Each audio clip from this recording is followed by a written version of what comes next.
Richmond castle මන්දිරය අද WP vision ඔබ වෙත ගෙනෙන්නට යන්නේ මේ රිච්මන්ඩ් කාසල් මන්දිරය පිළිබඳවයි.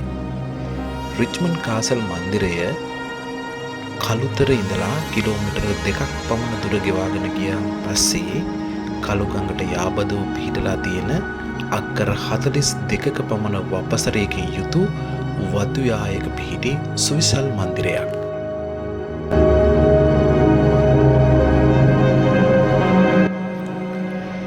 මෙම සුවිසල් මන්දිරය ඉදිකරන ලද්දේ දේශීය ඉඩම් හිමියෙකු සහ දානපතියෙකු වන පඬිකාර මුදලි නානායක්කාර රජවාසල අප්පුහාමිලාගේ දුන් ආතරද සිල්වා විජේසිංහ සිරිවර්ධන නම් පඬිකාර මුදලිතුමා විසිනි.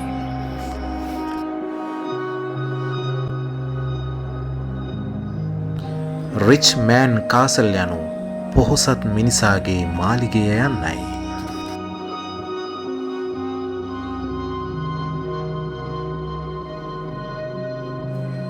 මෙම මන්දිරය ඉදිකිරීම සඳහා ඉන්දියාවේ මාලිගාවක සැලැස්මක් ඉල්ලා ඇති අතර එය ලබා දීමට ඉන්දියාවේ මාලිගාව හිමි රාමනාදිහි රජ වූ රාජා රාජේශ්වර සෙන්පතිතුමා අකමැති වුණා.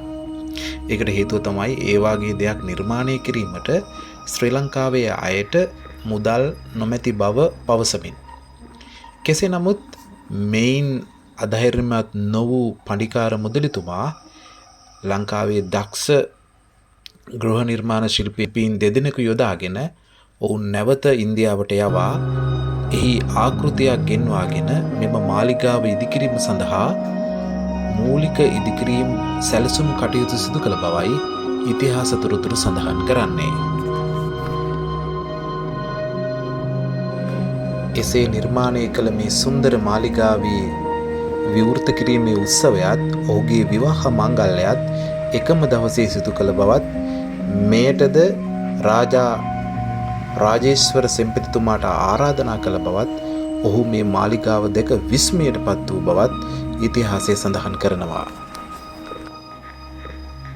කෙසේ වෙතත් රිච්මන්ඩ් කාසල් මන්දිරය කාමර 16ක් සහිත දෙමහල් ගොඩනැගිල්ලක්. එවැගේම ඉතාලියෙන් බිම සඳහා ටයිල්ද බෘමයෙන් තේක්කද ස්කොට්ලන්තයෙන් මිදිවැල නිරූපණය කරන වීදුරු වලින් සරසා ඇති ජනෙල් කවුරුද මෙහි ගෙන්වා තිබෙනවා. එවැගේම 1910 දී ක්ලැරිස් මැටිල්ඩා මවුඩ් සූරිය බණ්ඩාර සමග මේ පඬිකාර මුදලිතුමා විවාහ වුණා. විවාහයෙන් පසුව ඔවුන්ට දරුවන් නොසිටිය අතර පිරිමි දරුවන් බලා ගැනීම සඳහා මෙය ඔහු අන්තිම කැමැති පත්‍රයෙන් රජයට පවරා දුන්නා. සුබ දවසක්.